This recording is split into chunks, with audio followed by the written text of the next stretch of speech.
Hi guys, this is Logos from Critical Gameware, and today I'm going to take you through the Weapon Equip System 2.1.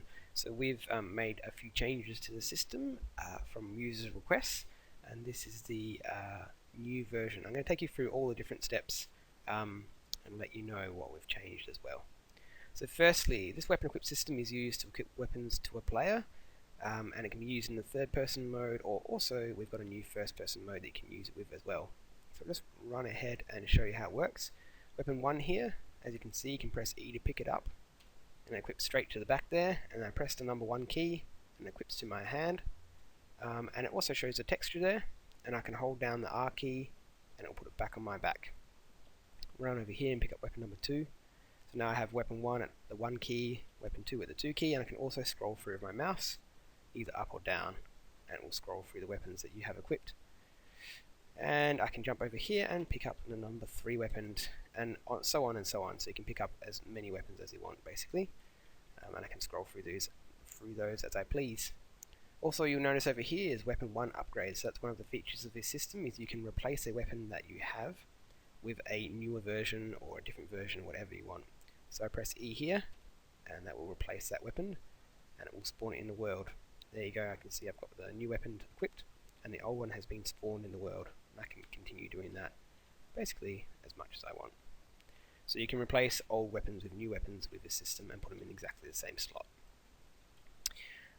And one of the other cool things is that now we used to be able to pick up weapons but not use them, so that was a bug in the system even once you've fulfilled the amount of weapons you had set for your character. So as you can see here, I run over to this weapon here and I cannot pick it up. I can't interact with it because I have only 3 weapons set for my character. So that's fixed that bug there. And there's some really cool other things that we've added. As you can see, hold E to drop weapon. So basically you can drop any of these weapons now. So here's a number 3 weapon, and I hold down E and I drop the weapon. And I can pick it back up again as well.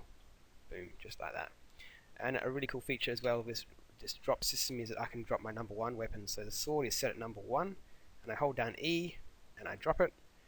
And now I press 1 again and my axe is there. So what the system does now is it looks if there's any unoccupied slots when a weapon gets dropped, and it puts the weapons you've got equipped into those unoccupied slots. So now this axe is at number 1 and the spear is at number 2, and I could drop the axe again from number 1 slot. Push, there it goes. Now my spear is at number 1. So the system readjusts depending on how many weapons you have. It readjusts the slots, and then I could pick these weapons back up. And I have my spear at number 1, my axe at number 2, and my sword at number 3. So that's really awesome. Now let me show you the FPS mode, which has been highly requested. And sorry that it's taken so long to get to it, but it's very simple to use.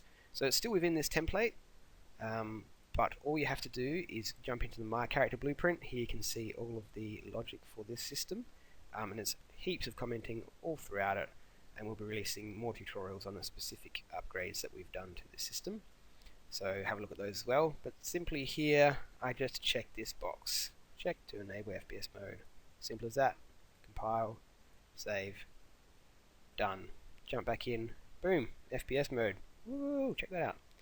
Run over to my FPS weapon and pick him up. Ooh, just make sure you equip him. So as yet, the weapon does not equip straight away to the character. We'll be working on that for another upgrade. But now I just press number 1, and there you go. You've got your weapon right in hand. And this can be used in exactly the same way as the third-person version. You obviously just want some more first-person weapons. Because of the socket system at the moment, if you pick up one of these weapons, you can use it, but it looks really funny because it just kind of sits next to your hands, which isn't so cool. But we'll be going through a tutorial on how to use those sockets for the first-person version. So there you go, there's the first-person version. Obviously you have to add your own animations to get the gun to fire and things like that. But you can certainly use the equip system at this viewpoint. And I think that's pretty much all. It's all very simple to use. Go through the other tutorials to have a look at how to use this. You've got a full UMG system here too, where you can move the text really easily. But it's all covered in a whole lot of different tutorials. This is more just to showcase how it all works. So, hope you enjoyed, and I'll catch you next time.